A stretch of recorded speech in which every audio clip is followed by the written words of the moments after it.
아멘. 사랑하고 축복합니다. 세상에서 가장 축복받은 주인공은 누굴까요? 그렇죠. 저와 여러분들이 축복받은 주인공일 수밖에 없는 것은 복의 근원 되시는 예수 그리스도께서 저와 여러분들과 함께 계시기 때문에 그렇습니다. 옆에 계신 우리 성도님에게 당신은 최고의 축복 덩어리십니다. 아멘. 예. 우리 말씀 제목 두 분만 읽어볼까요? 하나님께서 세우신 파수꾼, 하나님께서 세우신 파수꾼.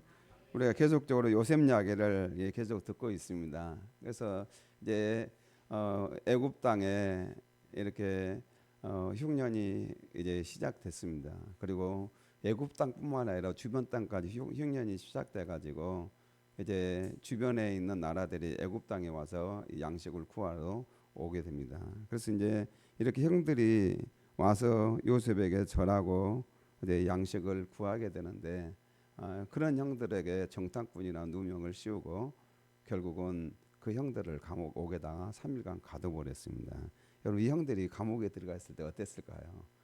예, 그 감옥이 마치 어떤 감옥이냐면은 요셉이 갇혔던 그런 감옥.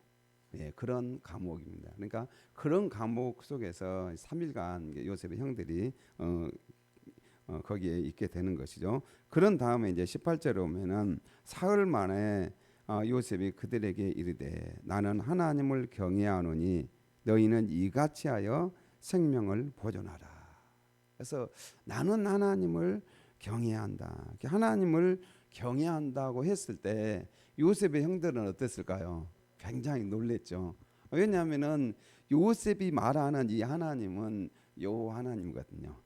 야훼 하나님이에요. 야훼 하나님, 여호와 하나님입니다. 그러니까 요셉이 말하는 다른 신들을 애굽 땅에서 말하는 그런 신들보다도 내가 지금 천지를 창조하신 하나님을 경외한다. 예, 요셉의 입술에는 그런 고백을 했을 때 요셉의 영들은 굉장히 놀란 것이죠. 아니 이 이방 땅에 본래는 조상들은 이방 땅은 하나님을 알지 못한다고 이렇게 생각하죠. 그런데 이들이 이방 땅에 왔는데 하나님을 경외하는 사람이에요. 그것도 애굽의 총리가 하나님을 경외한다. 그 말을 들었을 때 굉장히 놀랐을 것입니다. 그래서 나는 하나님을 경외하노니 너희는 이같이 하여 생명을 보존하라. 그러면서 이런 이야기를 합니다. 같이 19절 읽어볼까요? 너희가 확실한 자들이면 너희 형제 중 한 사람만 그 옥에 갇히게 하고 너희는 곡식을 가지고 와서 너희 집안에 굶주림을 구하고. 그래서 너희가 확실한 자들이면은 이제 한 사람만 옥에 갇히고 나머지는 돌아가라. 예.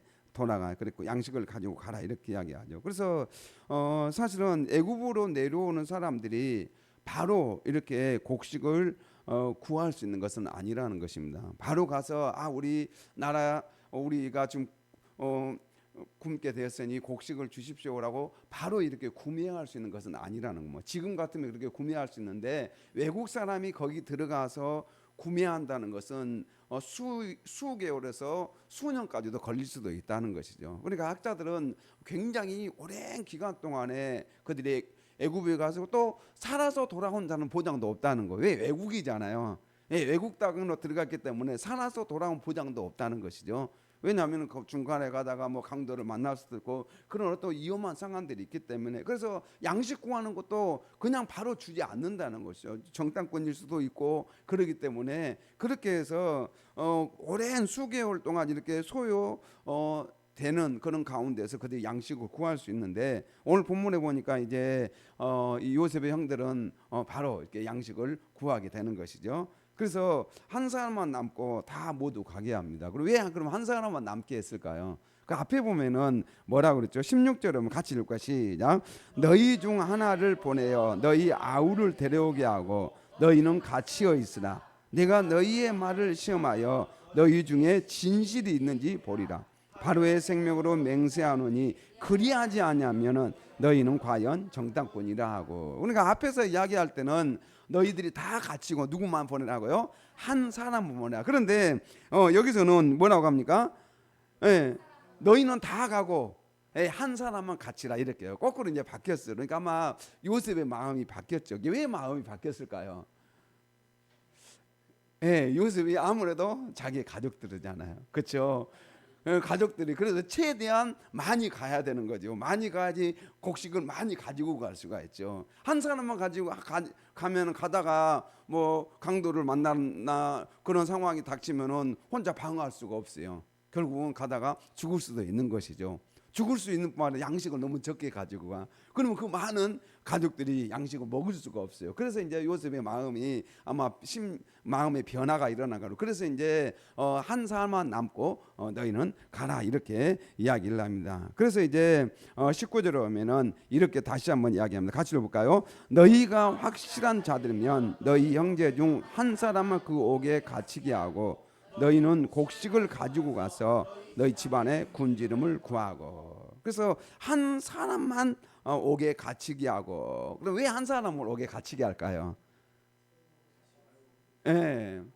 만약 옥에 갇히게 하지 않는다면 어떻게 합니까? 다시는 그들이 안 오죠. 3일간 갇혀 있었잖아요. 다시는 오겠습니까? 안 오겠습니까? 다시는 안 와요. 그럼 요셉이 형들을 가족들을 볼 수 있는 기회가 없는 것이죠. 그래서 이제 한 사람을 지금 잡아놔야지 그래도 그 한 사람을 데리러 오기 때문에 찾으러 오기 때문에 그렇게 하는 거죠. 그래서 이들은 특별히 이렇게 이제 한 사람이 있고 그 다음에 그들이 돌아가게 됩니다. 그래서 원하던 곡식은 그들이 이제 가졌어요.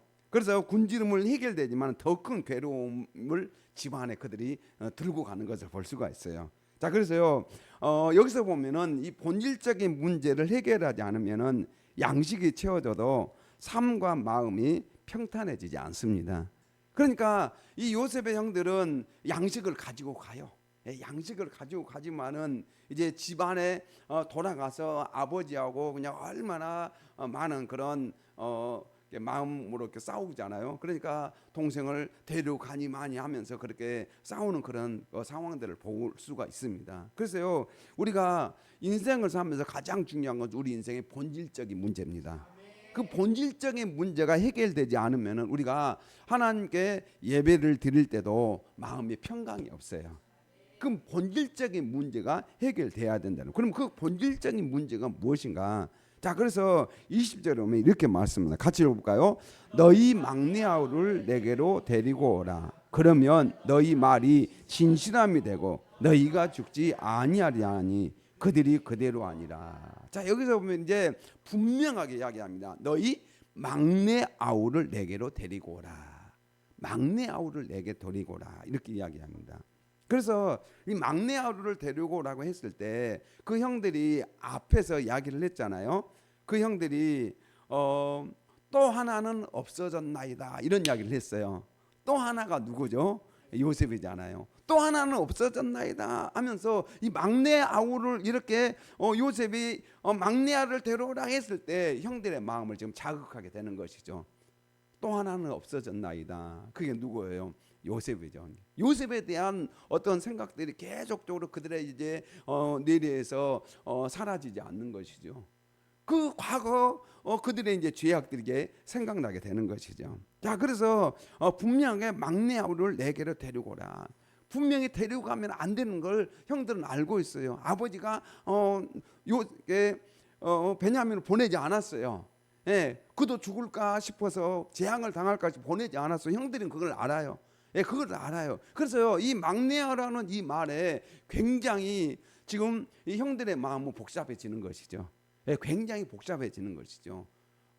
그 어떤 상황들을 지금 연출하고 있는 것입니다. 자, 그래서 이제 그 한 형제, 그래서 그 막내 아들 아우 속에는 누가 있냐면은 요셉도 있어요. 요셉도. 그래서요 그 한 형제를 다른 형제들이 버리겠는가 아니면은 다시 찾아올까? 한 사람만 남기고 그랬잖아요. 한 사람만 남기고 과연 이 형들이 그 한 사람을 버릴 것인가 다시 찾아올 것인가? 근데 그 한 사람을 그 과거에는 20년 전에는 어떻게 했습니까? 버렸어요.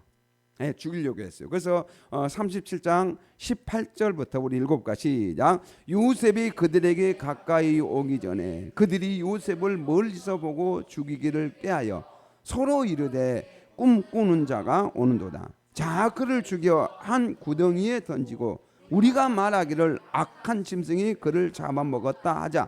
그의 꿈이 어떻게 되는지를 우리가 볼 것이니라 하는지라. 그 한 사람입니다. 그래서 지금 그 한 사람만 요셉이 잡아놓고 그를 감옥에다 가두고 너희들은 다 가라 합니다. 그래서 이 한 사람은 과거 그 한 사람, 아버지가 보냈던 그 한 사람 요셉 자신이에요. 자신이에요. 그래서 그 한 사람에 대해서 형들이 지금 어떻게, 막내 아우에 대해서 어떻게 지금 행동을 하는가, 그것을 요셉은 지금 형들의 마음을 알고 싶었던 거예요. 형들이 지금 과연 그 한 사람에 대해서 아주 무가치하게 생각하고 더 이상 챙기지 않냐고 돌아오지 않을 것인가, 아니면 막내 아우를 데리고 올 것인가, 그것에 대한 여러 가지 어떤 생각들을 가지게 되는 거죠. 이렇게 되었을 때 그 한 사람에 대한 포로로 잡아놓는 거죠. 어떻게 보면 잡아놔요. 잡아놓는 그런 상황 속에서 형들의 마음이 여기서 동요가 되기 시작합니다. 우리 같이 한번 21절 읽고 시작. 그들이 서로 말하되 우리가 아우의 일로 말미암아 범죄하였도다. 그가 우리에게 애걸할 때 그 마음의 괴로움을 보고도 듣지 아니하였으므로 이 괴로움이 우리에게 임하도다. 여기에 아우의 일로 범죄하였도다라는 이 범죄하였도다, 이 말은 유죄라는 그 유죄. 그러면은 과거 20년 전에 아우, 그러니까 요셉이잖아. 요셉을 그들이 죽이려고 하고 그다음에 노예로 팔아버렸습니다. 그거 파는 것에 대해서 20년 동안 이들은 그것이 유죄라는 것으로 인식하지 않았다는 것이죠. 이것이 큰 죄였구나라는 것들을 인식하지 않았다는 거예요. 그런데 오늘 본문에 이들의 입술에서 뭐라고 표현하냐면 우리가 죄인이구나, 우리가 법적으로 큰 죄를 저지른 죄인이구나라는 것을 깨닫게 된 것입니다. 우리가 죄인이구나. 그래서 자신들의 입을 통하여서 참으로 우리는 우리 형제 간의 유죄다. 법적으로 법 앞에 섰을 때 나는 분명히 동생을 죽이고 또 동생을 팔았잖아요. 그런데 이제 형들은 요셉에 대해서 죽은 줄로 알고 있어요. 그렇다고 한다면 형들은 어떤 죄인입니까? 살인죄예요. 살인죄를 저지른 유죄자라는 것이죠. 그래서 이제 이들이 자신의 입으로 고백하는 우리가 동생을 살인했구나 라는 것들을 지금 고백하고 있는 그런 내용이 오늘 유죄다, 이렇게 범죄하였도다라고 이렇게 고백합니다. 범죄하였도다. 그러니까 이것은 법 앞에서 그들은 결코 자유로울 수가 없는 것이죠. 그들은 이제 범죄하였도다 판결이 내려진 거죠. 그래서 이들은 법 앞에 자유로울 수가 없는 그런 상황입니다. 그래서요, 이렇게 공경에 처해지다 이제서야 그들은 과거 자신들이 행한 일이 범죄임을 깨닫게 되는 것입니다. 여러분, 우리 인생도 마찬가지예요. 당시에는 죄라고 깨닫지 못했지만은 당시에는 죄라고 여기지 않았어요. 그런데 어느 정도 세월이 지나가고 우리에게 인생에 어떤 큰 고난이 닥치면은 그것이 죄였구나. 그것이 죄였구나. 그래서 오늘 하나님께서는 20년 전에 지었던 이 형들의 이 죄에 대해서 도려내기를 원하십니다. 그들의 입을 통해서 동생을 팔아버리고 동생을 죽이려고 하고 그렇게 했던 그 모든 행동들이 그것이 죄였다는 거죠. 그래서 성경에 보면, 신약 성경에 보면은 미워하는, 사람들을 미워하는 것이 결국 뭐라 했죠? 살인죄로, 살인죄. 동생을 미워했는데 증오했는데 그게 뭐냐면은 예수님께서는 살인죄라고 이렇게 표현하고 있습니다. 그러니까요, 얼마나 우리가 사람을 미워하고 증오하는 게 큰 죄악인지 몰라요. 근데 그 전에는 죄로 여기지 않았어요. 이 형들이 죄로 여기지 않았어요. 그것은 동생이 잘못한다. 왜 아버지에게 우리 행동을 고자질해? 그리고 아버지는 편애했잖아. 그런 형들은 정당한 거였어요, 그 행동이. 그런데 이제서야 뭐예요? 그게 정당한 행동이 아니었다는 거죠. 우리가 뉴스 같은 거 보면은 그런 어떤 죄를 저질렀던 사람들 보면은 태어나다 뻔뻔스럽다 이런 이야기를 우리가 많이 하잖아요. 왜 그러냐면 그분들은 어땠냐면 나는 정당했어요. 왜? 나는 행동은 정당했어. 나는 잘못 없어. 그런데 이제 나중에 세월이 지나고 나면 그게 내가 죄를 졌구나 라는 것들을 깨닫게 되는 거죠. 그 당시는 형들도 내가 죄라고 생각하지 않은 거죠. 당연한 거였던 거죠. 동생 죄는 없어도 당연한 거다 이렇게 생각을 했던 것 같아요. 그래서 이제 오늘 본문에 자신들이 이제 죄라는 걸 깨닫고 이것이 우리가 큰 악을 하나님 앞에 저질렀구나. 큰 악을 범했구나라고 이렇게 깨닫게 된 거예요. 그래서요, 그 마음의 괴로움을 보고도 듣지 아니하였으므로 이 괴로움이 우리에게 임하도다. 그래서 그 영혼의 괴로움을 뜻하는 표현. 그 영혼의 괴로움. 그래서 그 영혼의 괴로움을 뜻하는 이 표현은 생명이 이어받을 만큼 큰 고통을 의미합니다. 그러니까 요셉이요, 생명을 이업을 받을 만큼 얼마나 큰 고통을 당했는지 이제서야 형들이 요셉이 그 큰 고통을 당했다는 걸 깨닫게 되는 거죠. 자신들이 지금 감옥에 3일간 갇혀보고 또 정탐꾼이라고 이렇게 추궁을 당하고 이렇게 하는 그런 과정 속에서 그제서야 이제 요셉이 이렇게 큰 고통을 당했구나, 이런 큰 아픔, 영혼의 괴로움 가운데 있었구나라는 것들을 깨닫게 되는 것이죠. 그래서 요셉의 형들은 이제야 요셉이 겪었던 괴로움이 어떤 것인지를 깨닫게 된 것이죠. 그리하여서 이 괴로움이 우리에게 임하였도다. 인과응보에 올립니다.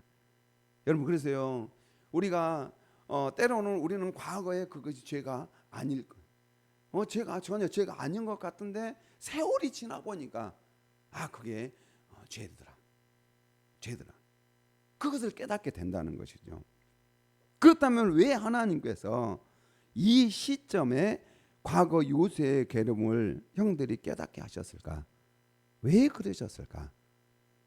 왜 그러셨다고 생각하십니까? 왜 하나님께서 이 시점에, 사실은 요셉이 의도적으로 형들이 죄를 고백하게 만들 수는 없습니다. 아무리 요셉이 이렇게 한다고 한들 형들이 우리가 죄인이야, 동생 팔아먹은 죄인이야 이렇게 고백합니까? 안 해요. 그런데 여기서는 전적으로 하나님께서 개입하셨어요. 하나님께서 이 형들의 마음을 지금 만지고 계시는 것이죠. 왜 이렇게 하나님께서 이 형들의 마음을 만지실까? 그래서 이제 누브벤이 이런 이야기합니다. 22절 같이 볼까요?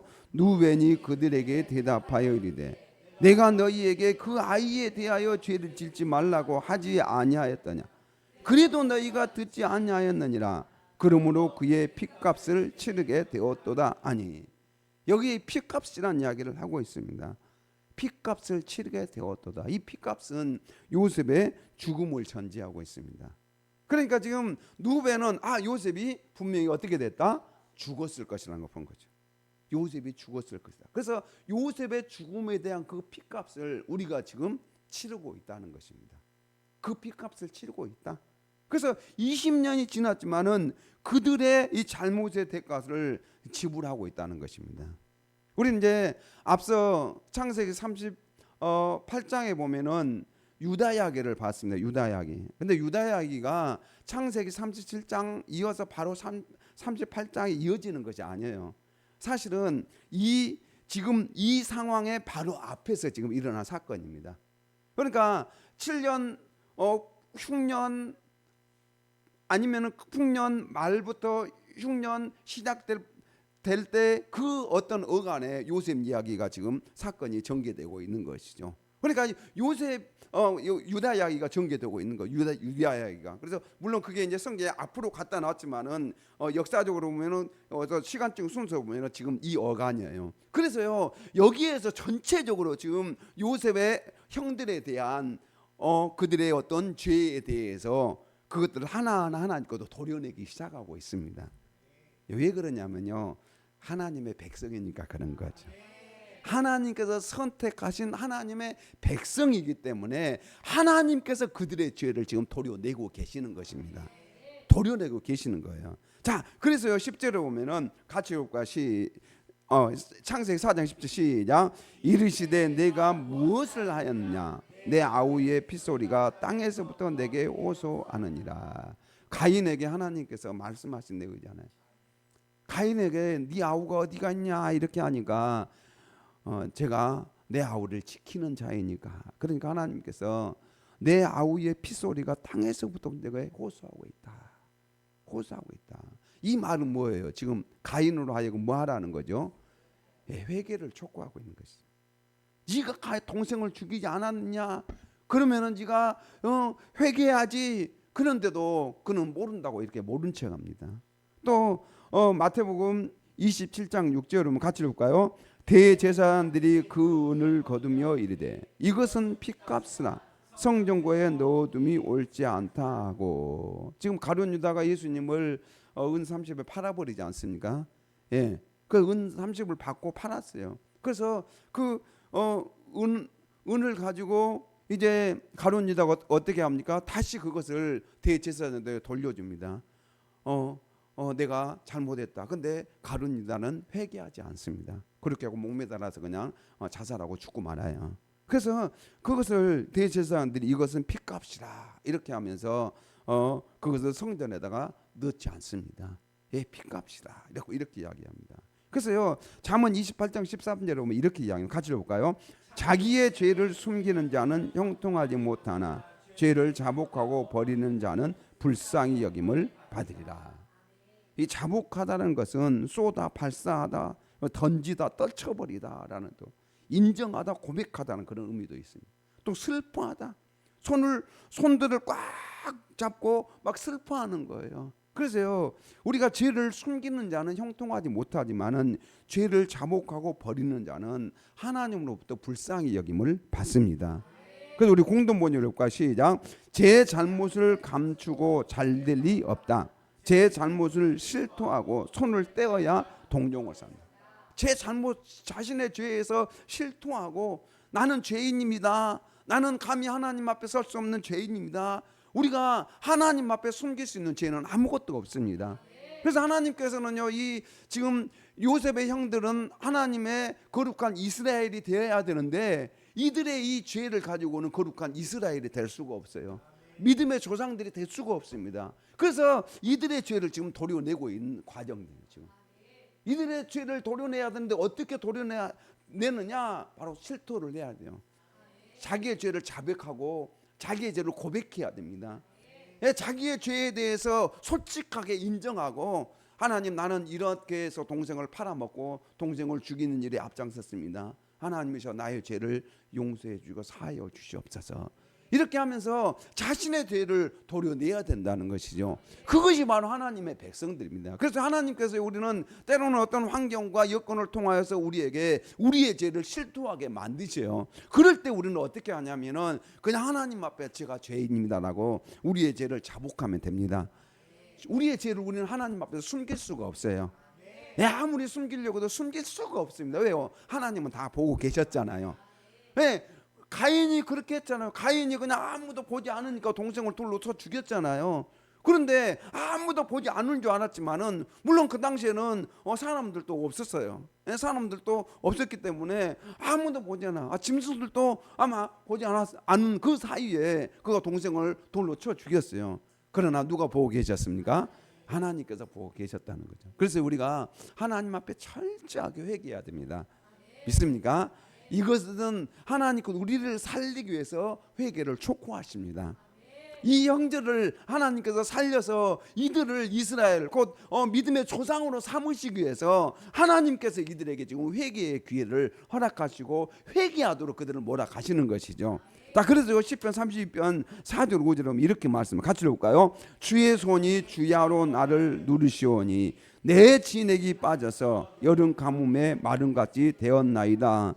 내가 이르기를 내 허물을 여호와께 자복하리라 하고 주께 내 죄를 아뢰고 내 죄악을 숨기지 아니하였더니 곧 주께서 내 죄악을 사하셨나이다. 왜 하나님께서 주야로 막 손으로 막 눌러서 진액이 빠지도록 그렇게 합니까? 진액이 빠지도록 이 시편 기자의 고난을 고난의 어떤 무게의 짐을 막 몰아붙이는 것이죠. 왜 막 짓누르는 것이죠? 바로 이 죄를 실토하기 위해서요. 그 안에 있는 죄를 완전히 다 뽑아내기 위해서 그렇습니다. 그래서 우리는요, 주님의 십자가를 붙들어야 되는 것은 우리의 죄악을 뽑아내는 유일한 키는 주님의 십자가입니다. 주님의 십자가 외에는 우리의 죄악을 뽑아낼 길이 없어요. 여러분, 그것을 뽑아내야 되는 것이죠. 완전히 다 실토하고 그것을 완전히 주님 앞에서 우리를 완전히 그것을 토해내야지 우리는 거룩한 자가 됩니다. 믿습니까? 거룩한 자가 되는 거죠. 그래서 이렇게 했더니 주께서 내 죄악을 사하셨나이다. 아멘. 여러분, 우리는 죄인입니다. 믿습니까? 우리의 이 죄악. 그래서 죄를 회개한다는 것은 자신이 저지르는 죄악을 구체적으로 고백하는 것입니다. 구체적으로 고백해요. 그래서 하나님께서는 자신의 죄를 뉘우치고 회개하기를 원하십니다. 그래서 우리가 죄를 자백하면 그 순간 하나님께서 주시는 참된 용서와 자유를 경험하게 됩니다. 여러분, 그래서 우리 성도님들은 절대 죄를 숨기지 마시고 하나님 앞에 다 실토하시고, 그냥 우리가 조그만한 죄도 있으면, 저도 얼마 전에 다이소 가가지고 물건을 샀어요. 그래가지고 계산을 다 하고 나서 이제 가지고 딱 가려고 하는데 하나가 남아 있어요. 하나가 남아 있었어요. 그런데 하나가 남아 있어서 다시 영수증 보고 개수를 세보고 딱 보니까 하나가 남아 있어요. 계산이 안 된 거예요. 그래서 다시 그냥 그 하나 1,000원짜리인데 다시 그냥 카드를 꽂아가지고 다시 해서 하나 계산을 했는데 그거 보는 순간 그냥 담을 수가 있잖아요. 그냥 넣을 수가 있는데 숫자를 계산해 보니까 내가 분명히 네 개였는데 5개가 있어요. 그래서 그러면서 다시 가지고 마음에 그때 순간 마음에 이거 빨리 계산해야지. 예, 계산해야지 이런 생각이 들더라고요. 그래서 얼른 계산하고 나왔습니다. 그래서 우리는 하나님 앞에서요, 그 10원짜리 하나 자체도 하나님 앞에서 정직하게 살아야 됩니다. 그래서 거룩하신 하나님께서는요, 하나님의 백성들 우리가 짓는 죄와 잘못을 그대로 방치해 주지 않습니다. 절대 방치해 두시지 않아요. 적절한 때 우리의 잘못을 이끄시고 들추시고 반드시 그 죄에서 돌이키게 하십니다. 왜 그렇습니까? 하나님께서 야곱의 아들들을 사랑하셨고 하나님은 우리를 사랑하시기 때문에 그렇습니다.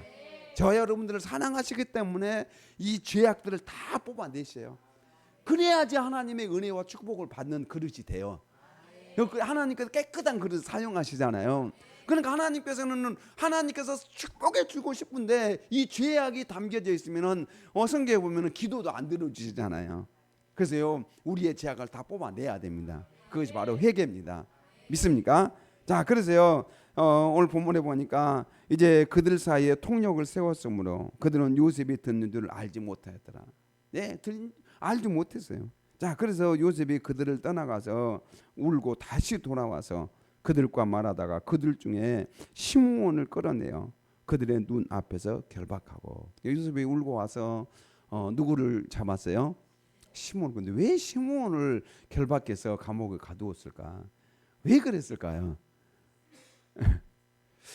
그래서 이제 주석가들 딱 책을 보니까 뭐라고 하냐면, 시므온이 아마 분명히 요셉을 구덩이에 쳐 넣었는데 가장 적극적으로 가담한 사람 중에 한 사람일 것이다. 예. 왜 요셉이 시므온을 지목해 가지고 했을까? 뭐 누벤도 있고 유다도 있고 그 열 형제들이 형들이 형들이잖아요. 그 많은 형들 왜 시므온을 지목해 가지고 시므온을 그냥 감옥에다 딱 가둬놨을까? 아마 그랬을 것이다라는 거로 추측일 뿐이고 성경에 나와지 않았기 때문에 우리는 그냥 더 이상 넘어갈 필요는 없습니다. 예. 어쨌든 간에 이렇게 결박해서 그를 가두었습니다. 그리고 명하여 곡물을 그 그릇에 채우게 하고 각 사람의 돈은 그의 자루에 도로 넣게 하고 또 길 양식을 그들에게 주게 하니 그대로 행하였더라. 얼마나 풍성하게 형들에게 챙겨줬는지 몰라요. 자, 그래서요, 여러분, 우리는요, 중요한 것은 회개입니다. 회개. 그래서 이제 시편 77편 12절 가지고 시작. 사람이 회개하지 아니하면 그의 가르치며 그의 화를 이미 당기어 예비하시다. 그러니까 사람이 회개하지 않으면요, 그가 뭐예요? 칼을 갈아요. 칼을. 예, 칼을 갈아요. 칼을 갈고 화를 이미 당겼어. 그냥 당겨 가지고 이 심장에 꿰뚫을 수밖에 없는 것이죠. 그러니까요, 우리가 회개하는 게 굉장히 중요합니다. 하나님 앞에 철저하게 우리뿐만 아니라요. 그래서 세례 요한도 예수님께서 오시기 직전에 세례 요한도 제일 먼저 외친 첫 번째 메시지가 뭐냐면 회개하라요. 우리 같이 한번 읽을까? 3장 2절 시작. 회개하라 천국이 가까이 왔느니라 하였으니. 그러니까 회개하라 천국이 가까이 왔다. 그다음에 8절에 오면은 그러므로 회개에 합당한 열매로. 회개하라 천국이가, 이 천국이 누구죠? 예수님이잖아요. 그러니까 세례 요한이 회개하라 천국이 가까이 왔다. 그 천국이 누구냐면 예수님이에요. 예수님이 지금 가까이 왔다. 그 예수님 만나려면 뭐 해야 된다? 회개해야 된다. 그래서 여러분, 우리는요, 예수님을 만나기 위해 회개해야 됩니다. 우리의 과거에 지었던 죄악들을 회개하면서 하나님, 제가 죄인입니다. 사도 바울도 그냥 그가 유대교에 있을 때 지었던 죄악들을 그가 예수님을 만나고 난 다음에 얼마나 회개를 많이 합니까? 계속적으로 회개한 내용들이 많이 나오고 있습니다. 또 마태복음 4장 17절에 보면 예수님께서 첫 사역하실 때 이렇게 이야기 같이 읽을까요? 이때부터 예수께서 비로소 전파하여 이르시되 회개하라 천국이 가까이 왔느니라 하십니다. 그러니까 회개하라 천국이 가까이 왔다. 이 회개의 복음을 전하고 있습니다. 회개의 복음. 그래서요 회개하라 이렇게 말씀하십니다. 또 마태복음 12장 40절 시작. 심판 때에 니느웨 사람들이 일어나 이 세대 사람을 정죄하려니 이는 그들이 요나의 전도를 듣고 회개하였음이거니와 요나보다 더 큰 이가 여기 있으며. 회개하는 회개. 그래서 회개의 복음, 회개의 복음. 이대에서 그러니까 니네 사람들이 일어나 이 세대 사람, 회개하지 않는 이 세대 사람들을 정죄한다고 이렇게 말씀합니다. 요나의 전도를 듣고 니네 사람들이 어떻게 합니까? 굵은 배옷을 입고 그들이 회개하지 않습니까? 그래서 회개해야 된다는 거죠. 그래서요, 여러분 우리는 회개의 복음을 전해야 됩니다. 회개해야 되는 거예요. 그래서 디모데전서 2장 4절 같이 시작. 하나님은 모든 사람이 구원을 받으며 진리를 아는 데 이르기를 원하십니다. 여러분 이 회개 우리뿐만 아니라 다른 믿지 않는 저 사람들도 하나님께 다 구원받기를 원하십니다. 그들이 회개하고 주님 품으로 돌아오기를 원하세요. 그래서요 그들에게 이 회개의 복음을 전해야 돼요. 이 복음이 아니면 그들은 그 영혼들은 살아갈 수가 없습니다. 여러분 그래서 이 복음을 그들도 알기를 원하죠. 그들이 다 구원받기를 원하십니다. 이것이 하나님 아버지의 마음입니다. 그래서요 에스겔서 33장에 보면은요 우리를 요 파수꾼으로 세우셨어요. 같이 한번 읽을까 시작. 인자야 너는 내 민족에게 말하여 이르라. 가령 내가 칼을 한 땅에 임하게 한다 하자. 그 땅 백성이 자기들 가운데 하나를 택하여 파수꾼을 삼은 그 사람이 그 땅에 칼의 임함을 보고 나팔을 불어 백성에게 경고하되. 그래서 이렇게 그 땅에 지금 가령 내가 칼을 한 땅에 임하게 한다 하자. 그 땅 백성이 자기들 가운데 하나를 택하여 파수꾼을 삼아요. 근데 그 파수꾼이 지금 그러니까 애국군이 적군이 쳐들어왔어요. 쳐들어왔을 때 어떻게 해야 됩니까? 파수꾼은 뭐 해야 돼요? 나팔을 부르고 전쟁의 소식을 알려야 되는 거죠. 알려야 되는데 알리지 않으면 어떻게 되는 거죠? 그 사람은 다 이제 죽는 거죠. 다 죽는 거죠. 그래서 경고를 하라라고 이렇게 이야기를 하고 있습니다. 그러면서 이제 33장 5절을 같이 시작. 그가 경고를 받았던들 자기 생명을 보존하였을 것이나 나팔 소리를 듣고도 경고를 받지 아니하였으니 그 피가 자기에게로 돌아가리라. 그렇죠? 그러니까 나팔을 듣고도 만약에 경고를 받았다고 한다면은 경고를 받았던들 자기 생명을 보존한다는 거예요. 지금 전쟁이 났다, 적군이 쳐들어왔다. 그래서 그들은 방비를 하고 그렇게 해서 적군을 물리치는데 경고를 받았던 그 사람들이 경고를 받고 무시했다면 그 삐가 자기로 돌아간다는 것이죠. 자, 그러면서 이제 이런 말씀을 해요. 6절 같이 시작. 그러나 칼이 임함을 파수꾼이 보고도 나팔을 불지 아니하여 백성에게 경고하지도 아니하므로 그 중에 한 사람이 그 임하는 칼에 제거당하며 그는 자기 죄악으로 말미암아 제거되려니와 그 죄는 내가 파수꾼의 손에서 찾으리라. 파수꾼의 손에서 찾으리라. 그래서 파수꾼요 보고도 나팔을 불지 아니하면은 그 사람이 만약에 죽게 되면은 그 죄를 파수꾼의 손에서 찾으리라 이렇게 이야기합니다. 여러분 하나님 우리를 파수꾼으로 세워 주셨어요. 여러분 이 땅에 예수 그리스도의 회개의 복음을 전할 사람은 예수님 믿는 우리입니다. 먼저 예수님을 믿고 있는 우리예요. 그래서 우리를 통하여서 믿지 않는 저 영혼들에게 파수꾼이 되기를 원하십니다. 회개의 복음을 전하기를 원하셔요. 그래서요 저와 여러분이 이 파수꾼이 돼야 됩니다. 파수꾼이 되어서 저 영혼들에게 이 회개의 복음을 전해야 돼요. 예수님 믿지 않으면 지옥 간다. 예수님 믿어야 천국 간다. 이 복음을 전해야 됩니다. 믿습니까? 오직 그거예요. 자, 그래서 우리 다시 한번 7절 시작. 인자야 내가 너를 이스라엘 족속의 파수꾼으로 삼음이 이와 같으니라. 그런즉 너는 내 입의 말을 듣고 나를 대신하여 그들에게 경고할지어다. 하나님께서는 나를 대신하여 너희들이 경고해라. 그래서 만민에게 복음을 전파해라. 이렇게 말씀하고 계시는 거예요. 여러분 우리는요 하나님께서는요 우리를 사랑하십니다. 그런데 하나님께서 또 수많은 저 죽어가는 영혼들도 사랑하셔요. 그 영혼들이 다 구원받기를 원하십니다. 그래서 저와 여러분은 이제 파수꾼입니다. 하나님께서 보내신 파수꾼이에요. 그래서요, 여러분 이 회개의 복음을 전하면은 그 영혼들이 살아나게 될 줄로 믿습니다. 우리가 회개할 뿐만 아니라 그 영혼도 우리는 살려야 될 책임이 우리에게 있습니다. 그래서요, 악인은 자기의 죄악으로 말미암아 죽으려니와 내가 그의 피를 내 손에서 찾으리라. 예, 그의 피를. 우리는 피값. 형들이 그 피값. 근데 그 피값을 오늘 또 하나님께서는 우리의 손을 찾기를 원하십니다. 예, 그래서 우리 성도 형들이 이번 주간 기도하시면서 한 영혼 한 영혼을 주의 품으로 인도하는데 이것 또한 하나님께서 나를 보내주신 사명입니다. 그래서요, 복음의 나팔을 불어야 되고 우리가 불지 않으면은 하나님께서는 돌들로 소리 지르게 할 것입니다. 그래서 이번 주간 회개의 복음의 나팔을 불어서 귀한 영혼들을 주의 품으로 인도하시기를 주님의 이름으로 축복합니다.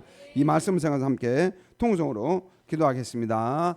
주여, 주님 감사드립니다. 우리 하나님께서 오늘 또 우리와 함께하여 주시고 은혜를 허락하여 주신 것 감사드립니다. 하나님 아버지, 하나님께서 우리가 회개하기를 원하십니다.